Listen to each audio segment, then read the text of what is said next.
Bonsoir et bienvenue en ce vendredi 15 janvier 2021.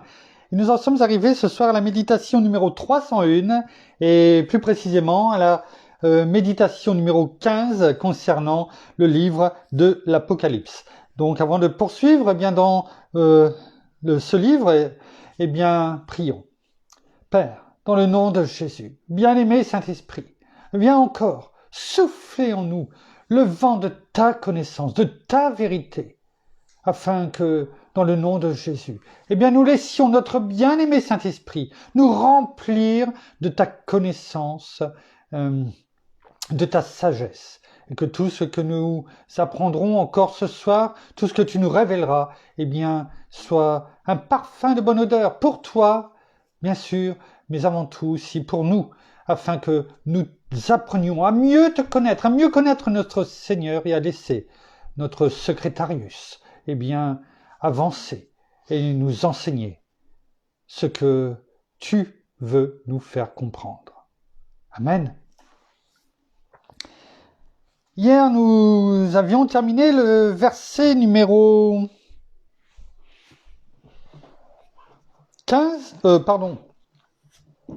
14 hier, et nous allons bien le relire pour enchaîner, parce qu'il y avait une virgule, donc je ne veux pas couper la parole de Dieu, et enchaîner ce soir, je pense, ça sera amplement suffisant avec le verset numéro 15.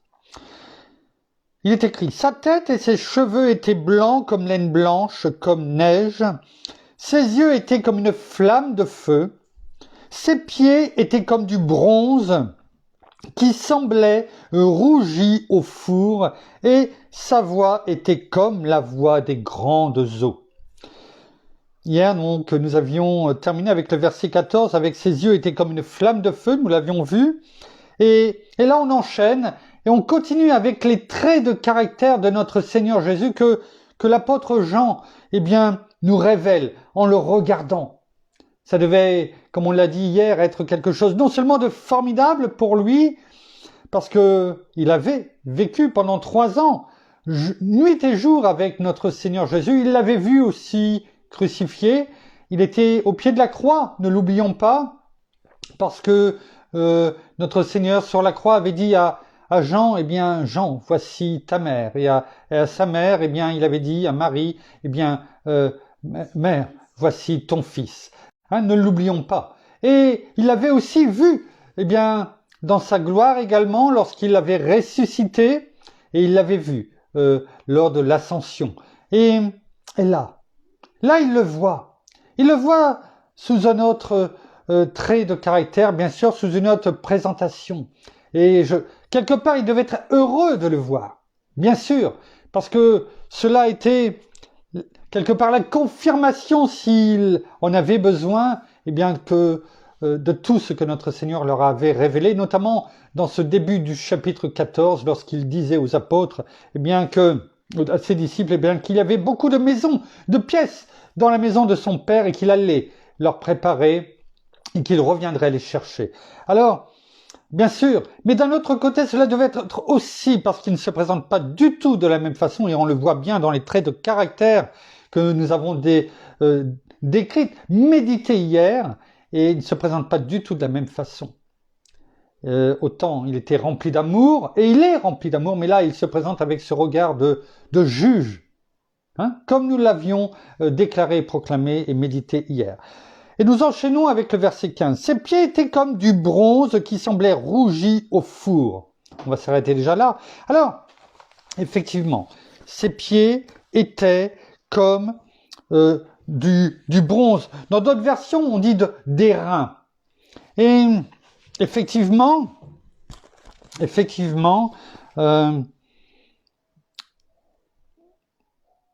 pieds sont sur quoi l'homme repose.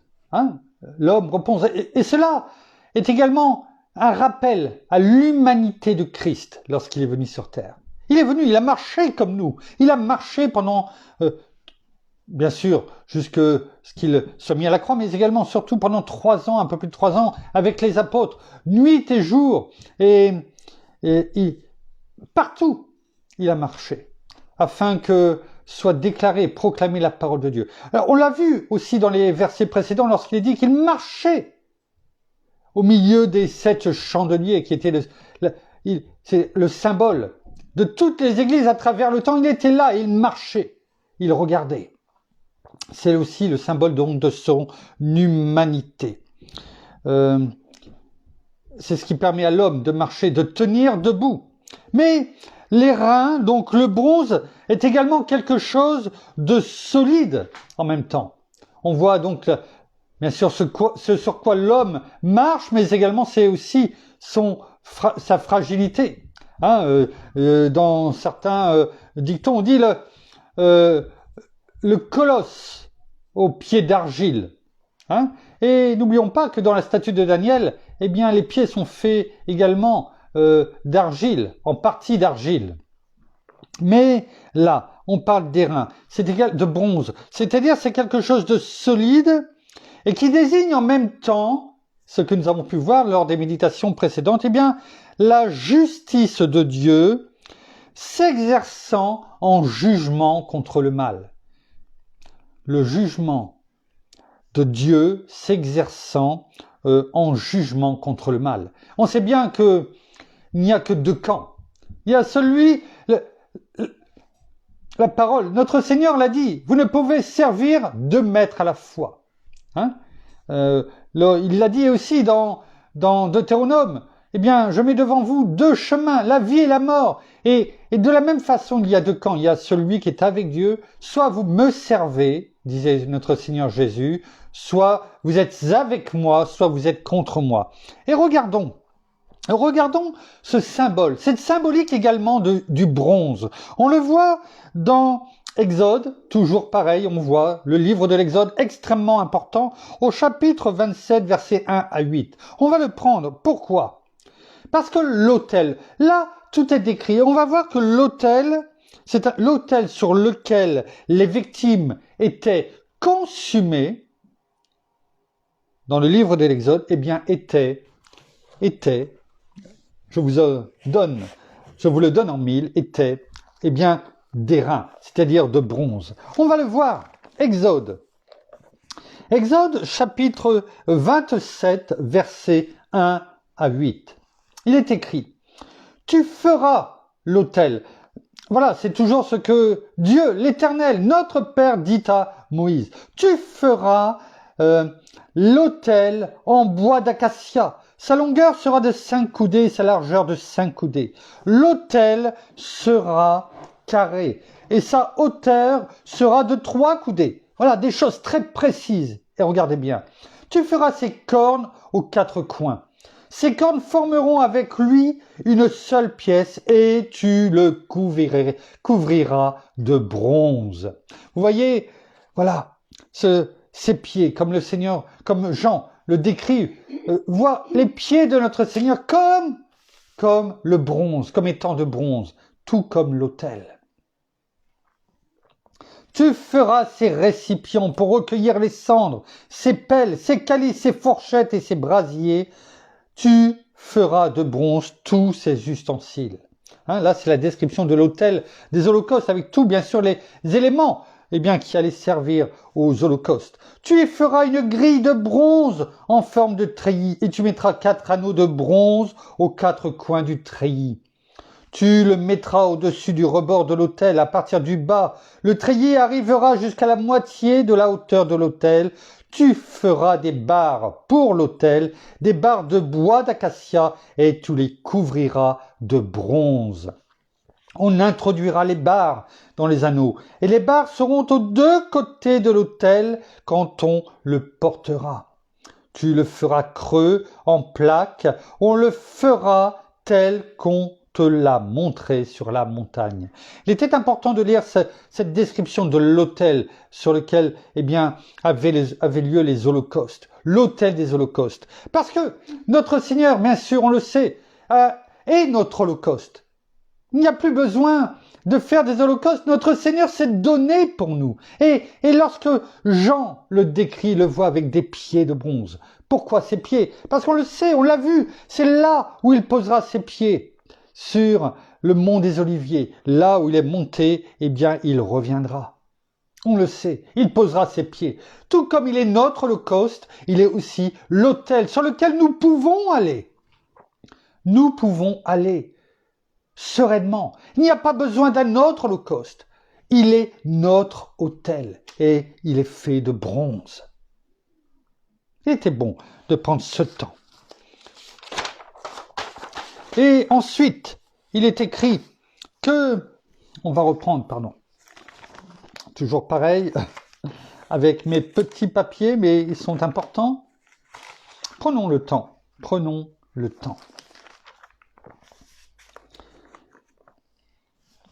Ses pieds étaient comme du bronze qui semblait rougi au four. Alors, quand on parle rougi au four, on a compris ce que ça veut dire. On a compris que c'était, voilà, c'est un petit peu comme vous savez, bon, maintenant il y a de moins en moins, oui, le maréchal Ferrand, mais aussi tout ce qui se passe, vous savez, il y a moins maintenant, mais quand on fait fondre le fer, les métaux dans les usines, eh bien, voilà, c'est rouge, c'est orange, rouge, c'est brûlant, un peu comme la lave, hein, et c'est cela que ça représente. Ça représente quoi? Ça représente le feu. Le feu qui est aussi un symbole ou une figure du jugement qui doit avoir lieu, non pas l'eau.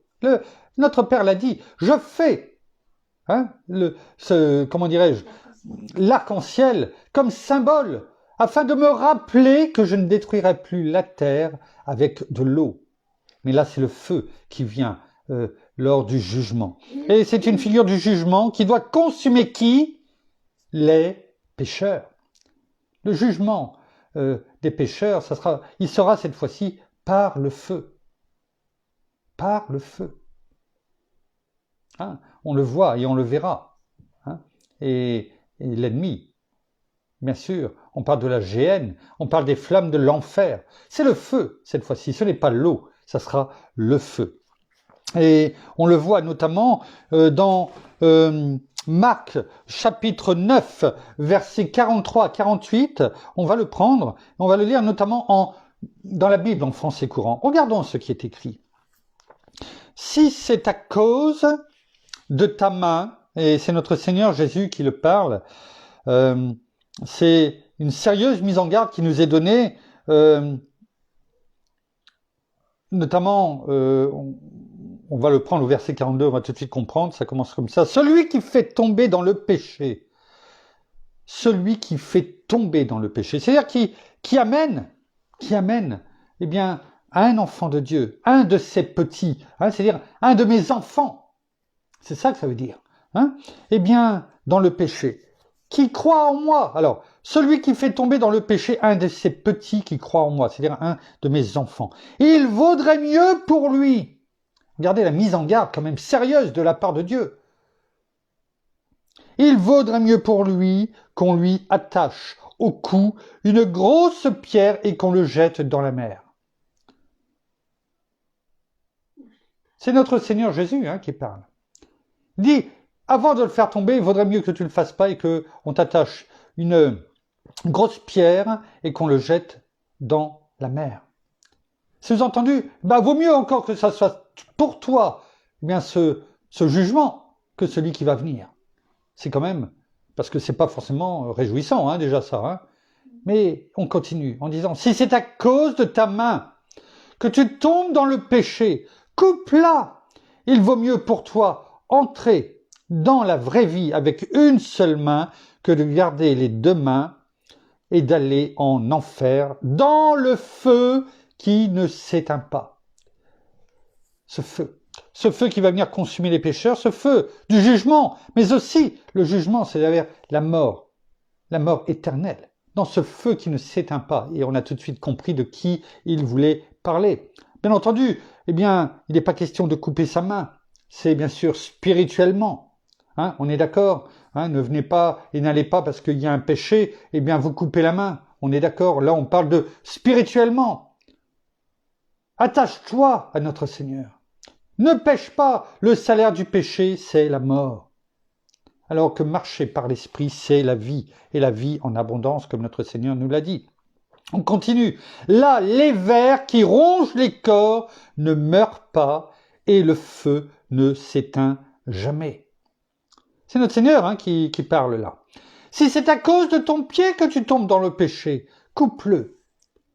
Il vaut mieux pour toi entrer dans la vraie vie avec un seul pied que de garder les deux pieds et d'être jeté en enfer. La parole, elle est claire. Là, tout le monde peut le comprendre. Ne pêche pas. Que ça soit par ta main, par ton pied, on va le voir par autre chose, par ton œil. Ne pêche pas.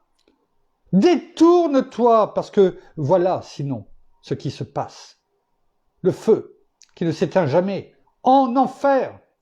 On ne peut pas dire, je n'ai pas été averti, je ne comprends pas ce que notre Père dit là. Je ne comprends pas ce que notre Seigneur proclame. Franchement, si tu ne comprends pas, c'est que tu ne veux pas comprendre. Que ceux qui ont des oreilles entendent. Verset 46. Là, les vers qui rongent les corps ne meurent pas et le feu ne s'éteint jamais. Verset 47. Et si c'est à cause de ton œil, arrache-le, que tu tombes dans le péché, arrache-le. Il vaut mieux pour toi entrer dans le royaume de Dieu avec un seul œil que de garder les deux yeux et d'être jeté en enfer. Verset 48. Là, les vers qui rongent les corps ne meurent pas et le feu ne s'éteint jamais. En effet, chacun sera salé de feu. Je ne peux pas méditer cela. Je ne peux pas expliquer mieux que la parole de Dieu. Notre Seigneur Jésus proclame la parole. Et elle est claire. On ne peut pas dire qu'on ne la comprend pas, c'est faux. Tout le monde peut la comprendre, y compris un enfant. Donc encore plus un enfant de Dieu. Détourne-toi des péchés, de la convoitise de la chair, de la convoitise des yeux, de l'orgueil de la vie, car cela ne vient pas du Père, mais vient du monde. Et le monde passe, et sa convoitise aussi. Mais celui qui fait la volonté de Dieu demeure éternellement. Choisis la mort ou la vie. Choisis la vie. La parole est claire. Voilà ce qui t'attend. Et voilà ce que représente également, lorsque la parole nous dit, ces pieds étaient comme du bronze qui semblait rougi au four. Ce symbole du jugement par le feu qui vient juger les pécheurs. Ainsi, ce que voit Jean, indique quoi? Indique la fermeté inflexible avec laquelle le Seigneur exercera le jugement. La porte sera fermée.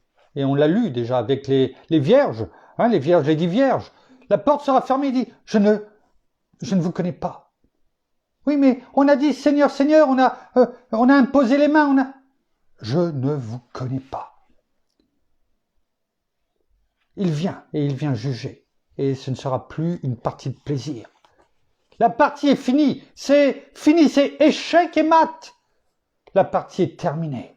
La porte est fermée. On pourra gratter, tout comme les gens ont dû le faire du temps de Noé. Il sera trop tard, ce sera fini.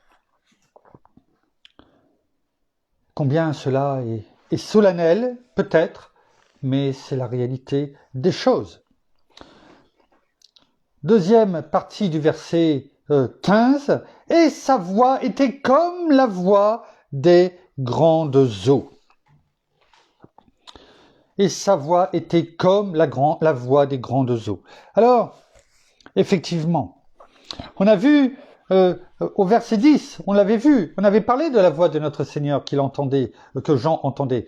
Il est dit au verset 10 dans la deuxième partie, « Et j'entendis derrière moi une voix forte comme le son d'une trompette. » Et là, quelques versets plus loin, 5 versets plus loin, Jean nous dit, et sa voix était comme la voix des grandes eaux. Vous voyez, on voit qu'on est passé quelque part presque même à une étape supplémentaire. La voix, elle est puissante. Sa voix est puissante, une voix puissante, sûrement même terriblement impressionnante. On peut dire que, je regarde juste pour être toujours dans, ce n'est plus Et on voit tout de suite la différence et qui confirme ce que nous venons de dire au niveau de notre Seigneur Jésus. Eh bien, ce n'est plus la voix tendre, miséricordieuse. Lorsqu'il disait, et on le connaît dans Matthieu, chapitre 11, verset 28, lorsqu'il disait « Venez à moi, vous tous qui êtes fatigués et chargés, et je vous donnerai du repos. » Ce n'est plus du tout la même voix. Cette voix qui était à ce moment-là remplie d'amour, qui était tendre, voilà, douce, miséricordieuse, où on ne pouvait pas faire autrement que de venir lorsqu'il disait. Et lorsqu'il nous le dit encore aujourd'hui. Hein. Et ce n'est plus du tout la même voix. Cette voix, elle est puissante, impressionnante. On l'a vu déjà, on a déjà vu des inondations, vous savez, ce torrent, ces grandes eaux. On a peut-être été voir déjà des chutes d'eau, ou en tout cas on a entendu. On n'en s'entend peut-être même pas parler lorsque l'on est l'un à côté de l'autre, tellement ce bruit est assourdissant. Voilà cette voix qu'il entend, puissante. Comme ces multitudes d'eau qui tombent, ces tonnes d'eau qui tombent. Oui. La voix si douce. Cette voix si douce que les brebis, entendent. Lorsqu'il est dit dans Jean, chapitre 10, on va le prendre, dans Jean, chapitre 10, au verset 27, Jean, chapitre 10, au verset 27, lorsqu'il est écrit, et c'est notre Seigneur Jésus, bien sûr, qui parle, c'est pour faire la comparaison avec la voix qu'il entend, Jean. Mes brebis entendent ma voix. Moi, je les connais et elles me suivent. Ouais. Ça, c'était avant. C'est encore aujourd'hui. Mais ça ne sera plus demain, lorsque notre Seigneur, sera avec ce trait de caractère et visuel dans lequel, il se montre à l'apôtre Jean. Donc aujourd'hui, si on entend sa voix, écoutons notre Seigneur, notre bon berger, et suivons-le. Suivons-le. C'est extrêmement important. Non, ce n'est plus cette voix majestueuse. Et c'est une voix majestueuse du Seigneur des Seigneurs, du Roi des Rois, mais également une voix redoutable qui annonce quoi? C'est ce qu'on parle depuis quelques jours, le jugement qui vient. Il ne faut pas en avoir peur, parce qu'on sait qui on est. On a vu la menace qu'il a déjà donnée aux personnes qui veulent nous faire tomber, c'est-à-dire aux gens qui sont menés par l'ennemi lui-même. Il est bon de le savoir, parce que l'ennemi veut que nous ne le sachions pas, mais on le sait, parce que on médite la parole chaque jour, et on avance. Alors, de même qu'on entend de loin le grondement d'un fleuve qui commence à déborder et qui va arriver, qui va détruire tout sur son passage. Franchement, quand vous l'entendez de loin, que vous le voyez, peut-être que vous le voyez à la télévision, vous savez que c'est pas loin de chez vous. Qu'est-ce que vous faites? Vous vous préparez. Vous vous mettez peut-être à l'abri. Vous partez. Vous restez pas dans l'endroit où il va passer. Tout comme là, vous savez maintenant. On est au courant de ce qui va se passer. On vient et on suit encore, parce qu'aujourd'hui on a cette chance, tant qu'on peut dire aujourd'hui, on vient à notre Seigneur et on préfère être à ses côtés que malheureusement devant lui lorsqu'il viendra juger. Quel avertissement il nous est donné. Les pieds du Seigneur qui, sur la terre, le portaient de lieu en lieu. On l'a vu, il a marché partout pour porter la parole, tout comme il a porté nos péchés, on l'a vu. Pour annoncer la paix, bien sûr, et le salut. Bien sûr, ce n'est peut-être pas ce que le peuple d'Israël voulait entendre, mais pourtant, c'était ce que Dieu avait dit à notre Seigneur. C'était le plan parfait. Oui, peut-être qu'aujourd'hui, on a du mal à le comprendre, mais on le comprendra bientôt. On le comprendra bientôt. Nous, si on ne l'a pas encore compris, mais aussi, eh bien, son peuple, le peuple là-bas, qui est resté pour l'instant en Israël. Alors,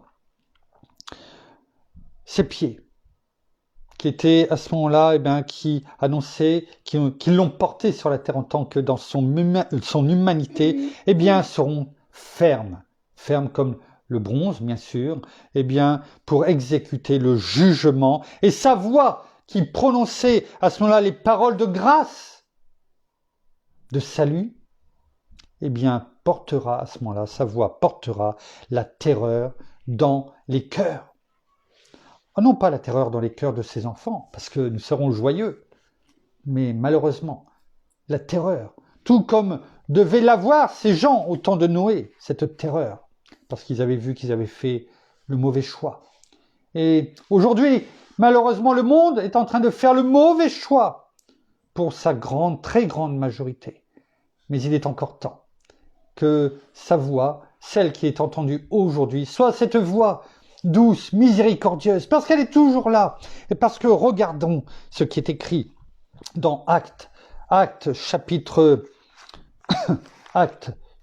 10, dans le livre des Actes, chapitre 10, versets 36 à 38, il est écrit, et cela confirmera ce que nous venons de dire, sa voix qui ne sera plus du tout la même.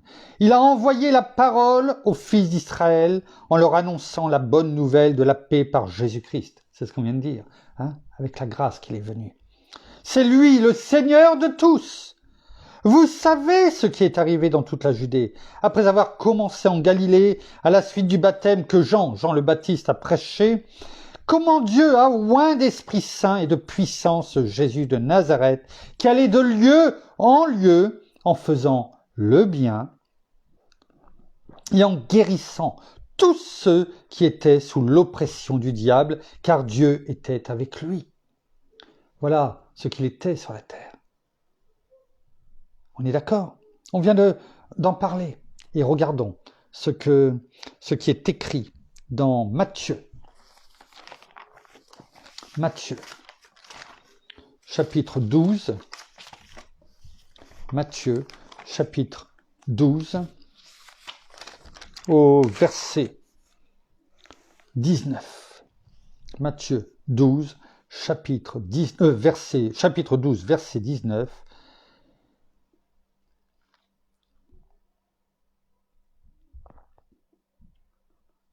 Il ne contestera pas, il ne criera pas, et personne n'entendra sa voix dans les rues. Ça, c'est ce qu'il était. Quand il reviendra, sa voix ne sera plus du tout la même. Là où c'était doux, là où cet amour qu'il déversait,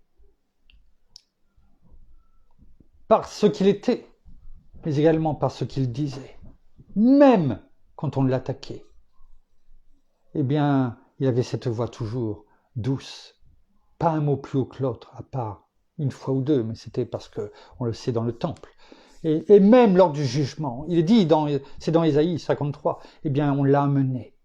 Il s'est laissé finalement amener, comme un agneau qui part à la boucherie, qu'on amène à la boucherie. Ce ne sera plus le même. Lorsque la porte sera fermée, que Dieu aura dit stop. Vas-y mon fils, vas-y, c'est l'heure. Il y aura ce cri de minuit, et à ce moment-là, la porte sera fermée, tout comme au temps de Noé, et la voix, eh bien, se fera entendre, mais de façon complètement différente. Non pas ce que nous venons de lire, on l'entendra dans les rues, on l'entendra partout dans le monde, parce qu'il viendra pour juger. Et cette voix sera celle des grandes eaux, tonitruantes. Ouais, tonitruantes,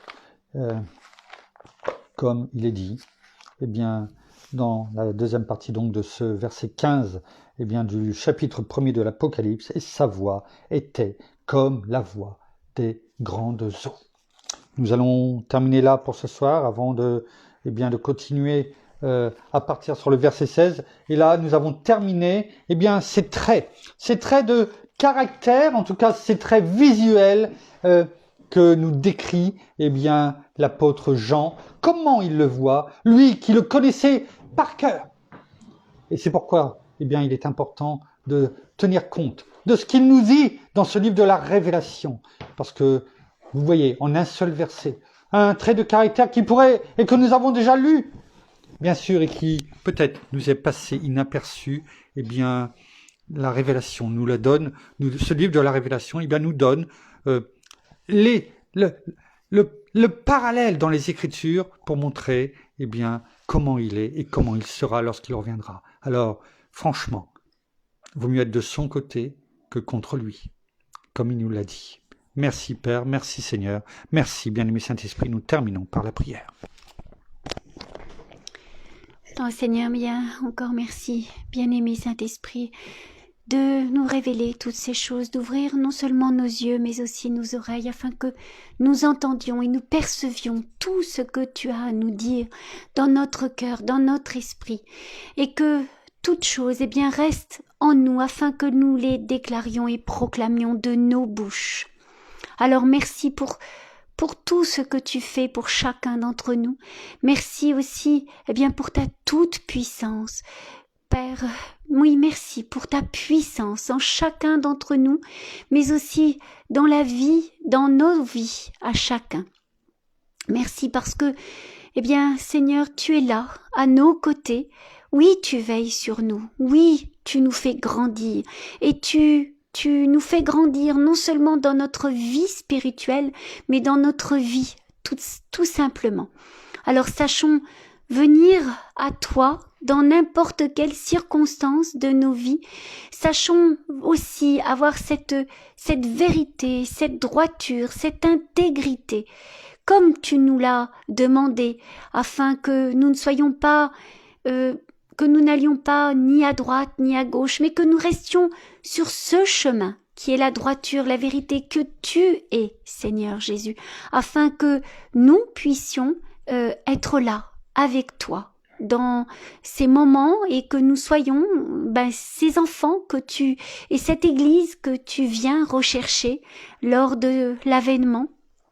Alors que nous soyons prêts, que nous ne soyons pas comme ces vierges folles, mais comme ces vierges sages qui étaient là, qui avaient leurs lampes remplies d'huile, alors que nous soyons nous aussi remplis de cette huile, remplis de cette parole, remplis de ces enseignements, remplis de ta parole, tout simplement, et de tout ce que tu as à nous dire, que nous le mettions, que nous continuions jour après jour à le mettre en pratique chaque jour dans nos vies, et tout en restant ferme et droit, sans être clopant, sans être indécis, mais en restant ferme dans nos décisions, dans tout ce que nous faisons, dans nos paroles également. Alors, restons droits, restons fermes, restons intègres, restons justes. C'est ce que tu nous demandes d'être, et c'est toi aussi, Seigneur Jésus, qui seras juste, puisque tu es un juste juge. Alors oui, nous remettons encore pleinement en toi ce soir, et merci, bien-aimé Saint-Esprit, bien pour tous ces enseignements que tu nous permets de recevoir et d'apprendre chaque jour. Alors soyez tous abondamment bénis dans le nom de Jésus. Amen. Amen. Merci. Voilà, ainsi s'achève la méditation de ce soir. Nous vous bénissons abondamment de toutes les bénédictions spirituelles dans les lieux célestes en Christ. Nous saluons nos amis comme à l'accoutumée au quotidien, au Québec, au Canada, en francophonie, à Paris. Et nous vous souhaitons donc une très bonne fin de journée pour certains, très bonne soirée, très bon appétit parce que nous allons bientôt passer à table en ce qui nous concerne. Et en tout cas, une bonne nuit à toutes et à chacun. Et nous vous donnons rendez-vous demain au même endroit, à la même heure, toujours 18h. De toute façon, on est en couvre-feu, donc on est là. Et nous vous souhaitons donc une bonne fin de journée, en tout cas à toutes et à tous. À demain. Au revoir.